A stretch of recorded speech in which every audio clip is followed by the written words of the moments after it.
Hello friends and welcome to my patch 7.33b highlights video. We will just go over some of the biggest changes here, and there's nothing too crazy because this is mostly, a buff to the weakest heroes, nerf to the strongest heroes right before the tournament starts in the morning.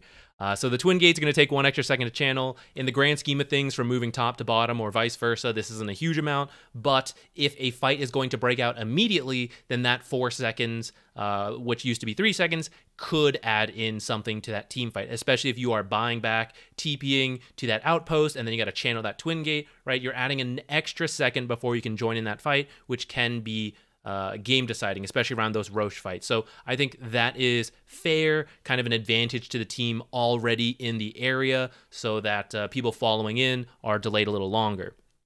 The Tormentor is going to be a little harder to kill, especially for illusion heroes who will no longer, the illusions don't count as splitting the damage. So like PL can't do it by himself, while it takes other teams like 4 heroes to do it in the same way he can. The shield will also increase by 200 every kill, which I don't think will be the end of the world, but it may make it harder. I mean, it will make it harder, right? But I think it's not like, oh, it's undoable now, You just need to bring the right heroes and have the right DPS, which every game is going to be a little different, and I think we're all still getting a feel for that. But I think 200 will be fine.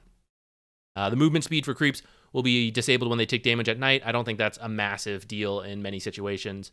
Neutral creep updates. Nothing too crazy here. I think this is bigger for Chen and Enchantress. Maybe the Golem you see in more of your games when there's like a Helm of the Overlord and they take the Golem.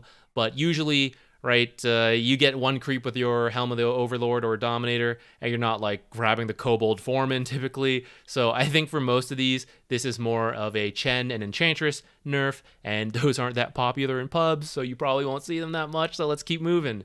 Item updates, Blood Grenade can now stack. I think that's good for the item. I'm already a big fan of it, as you may know from previous videos, but it was a little awkward to fill up multiple inventory slots with it. Now you can stack up to 3 in one slot, have a 150 extra HP, and then use them as you want. I like that. The rest of these items, just, small buffs and nerfs to the strongest, which were like these 3, and the weakest, which was Phylactery. Neutral items, nothing really here. The neutrals will no longer like fill up your inventory and you gotta like awkwardly juggle them and like drop stuff on the floor to pick up to send home to then pick up your other stuff. If you've got a token of like tier 1, let's say, and you get another tier 1 drop, it's gonna go straight to the inventory back in the fountain. So now we also don't need to get upset when like a core or a support, they get it, and then you're like, you make eye contact and you're like, I don't have it, can I have that? And they go, oh yeah, and they send it all the way back to base, and you're like, oh shit, right? It's now going to go there by default, so it just is what it is. Besides that, some of the best got nerfed, some of the worst got buffed. We don't have to go through every single one here, but Faded Brooch I think will still be good for the movement speed, and then Vizier getting some mana regen really helps. If you didn't have mana pool issues, but just maybe kind of mana issues, now you can get the cast range without being hurt so much, but it is still, a pain for those who need the mana pool. For hero changes, Alchemist is getting some nerfs. I think this is fair. Since they moved Grievel's Greed to a passive, he's been able to do a much more aggressive build, QW, in the laning stage, and now it feels weird because it's like, he's getting kills, he's also farming really fast. It felt like a little overpowered.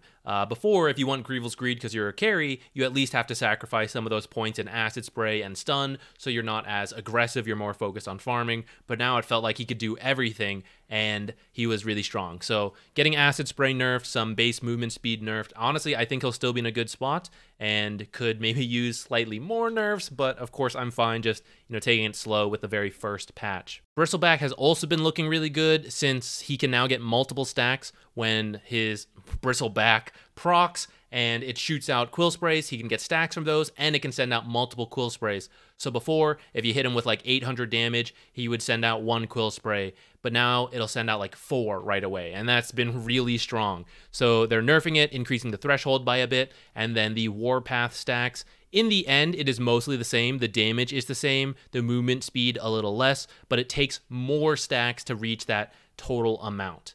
Broodmother, she was struggling with the change. Rip my Broodmother, but getting some buffs here. I don't know if it'll be enough. The issue is that the map is huge now, so she doesn't have quite enough webs to like play as effectively. So instead of giving her more webs, what they're going to do here is increase the web radius by 300. I saw it in a demo lobby. It is huge now. I think it's actually bugged. The web doesn't cover the whole area, so there's actually a big gap around the rim, the 300 new radius, but it's a lot bigger. I don't quite know if it's enough yet, but Brood's also not that popular in your pub games, I think, so it may not matter one way or the other, but at the pro scene, we'll have to see. This Insatiable Hunger, this base attack damage plus the shard is getting kind of wacky. I kind of feel like we're going to see some right-click broodmother soon. It just seems really good. She pretty much has a, not permanent, but like 2/3 uptime on a better than double damage rune. That sounds like right-click brood is in the future, but maybe I'm just talking crazy. Now Chen, he's getting nerfed. Again, I don't know how much you saw him in your pub games because he has like less than a 1% pick rate for most brackets, but he has been really good with the neutral creeps being buffed along with his buffs. So him and Enchantress have been doing very well, getting a small nerf here. Medusa had one of the worst win rates of the new, very much reworked heroes, and they are trying to adjust this by adding Mana Shield to the illusions. I don't know if they weren't supposed to before, maybe it was just an oversight, but the illusions were like instantly dying because they had like 120 health until you bought strength and stuff.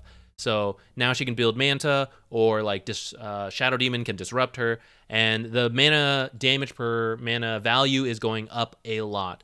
I think she'll probably still need some work, but she's getting some nice buffs here, and you know, it's one of those things where everyone says, oh, it sucks, it's so bad, and then suddenly someone has practiced her a little bit, and they make it look really good, and you're like, Medusa's actually broken, and they nerf her all the way back to where she started. So I don't think it's going to be quite that case. I think she definitely needed at least this. But from here, we'll have to see. Oracle had some bugs around his abilities, causing you to often damage your allies, or your abilities just weren't working, and he was still looking really good. The last patch was very kind to him. I think the new shard, especially because you can get it for free, was strong. So it's being nerfed a little bit. I think Oracle will still be in a very nice spot. And the bugs do seem to be fixed, but we're finding a lot of bugs, so maybe there's more to be found. Phantom Lancer and Ricky were doing very well for themselves with the new Diffusal into Disperser build. I mean, you don't always get the Disperser, but you had it for the late game. They got buffs individually besides the items, so all of that was leading to both of them having very high win rates, so they're getting nerfs across the board for a lot of their abilities to kind of bring them more in line, and Ricky should have a harder time with Tormentors because Backstab does not work on them. Underlord was looking good, just some small nerfs here, so I think he's still fine. Venge, I know a lot of people, well, I don't know if a lot of people, I myself, and I know several people I talked to, were hoping Venge would get some of a comeback because she's been pretty unpopular, and the last patch was not great to her, so she's getting a couple more small buffs here. I don't know if it's quite enough yet, but definitely in the right direction, and maybe we just need someone more creative to come up with a really good build for her. Venomancer, he was doing really well. I wasn't doing well with him, but other people were, and he's getting nerfed a bit. I actually think he'll still be fine, right? He was pretty strong before. I think he'll just be like in a good spot now that the damage is being brought down a little bit. They also fixed a lot of bugs. I won't read through all these. There's quite a few. We always get a couple, and by a couple I mean a lot, with a big patch. So hopefully some of your favorite heroes were adjusted here and fixed so that you can give them a shot, and we can see how the patch is really doing. Because some heroes looked better because they had like bugs in their favor, or some heroes looked bad because they were bugs ruining them. So that's kind of it. Like I said, small patch. I don't fully know how it's going to affect the meta yet because I think the meta is still being figured out. The Berlin Major is starting. I'll be keeping an eye on it to share with you all what I think is going to be good to do. I have been playing a lot of different stuff. It's probably not been the best for my MMR, but with this tournament coming up and over the next week or two, I hope to be able to bring some clearer ideas to you guys to lay out a game plan of like what to do as a 4 or a 5 in these games. Thank you for watching, and I'll see you in a future video.